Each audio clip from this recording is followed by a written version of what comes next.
Hi there, welcome back. So I've been doing lots of holiday cooking and baking tonight.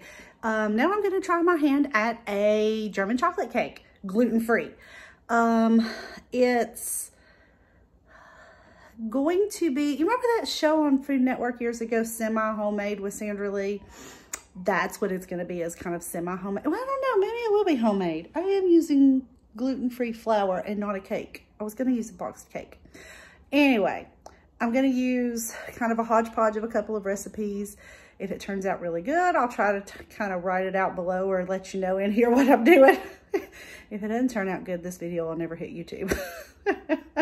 Anyway, thanks for joining me. I hope that this is good and it inspires you to maybe do a little bit of baking. Just to tell you a little bit about myself in case you have not joined me on any of my other videos. I am a mom of two, a first grade teacher, and all three of us in this house are gluten-free. My husband is not. He always says add extra gluten for his.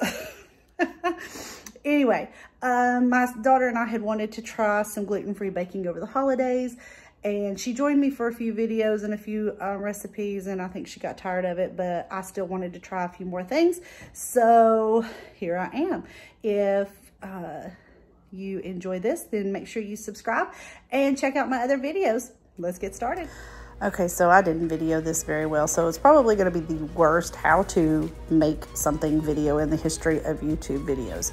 But I will link the recipe I used below. I used a Betty Crocker, I believe, recipe that I found, and I just substituted the flour for a gluten-free flour blend, and it turned out amazing.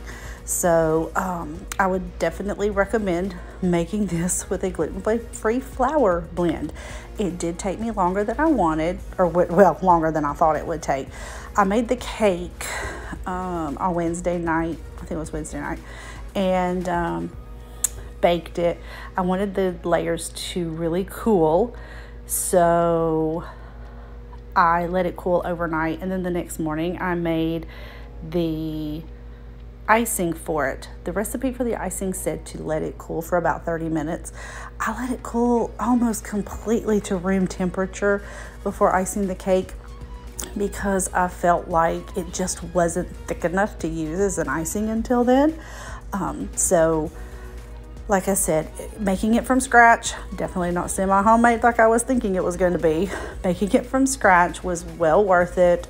We had this on Christmas Eve and on Christmas Day, and we all loved it. Even those of us who are not gluten-free enjoyed it.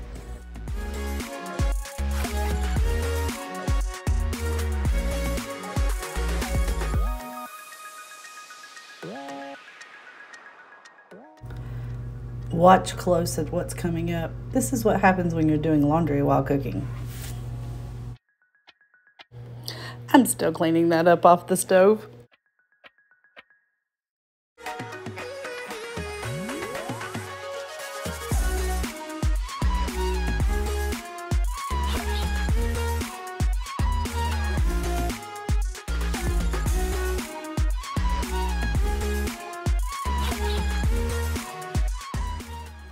Like I said, this is probably the worst cooking video here on YouTube, but if you enjoyed it or enjoy anything else I've done, feel free to subscribe down below. I'd love to have you join me for more videos, some better than this.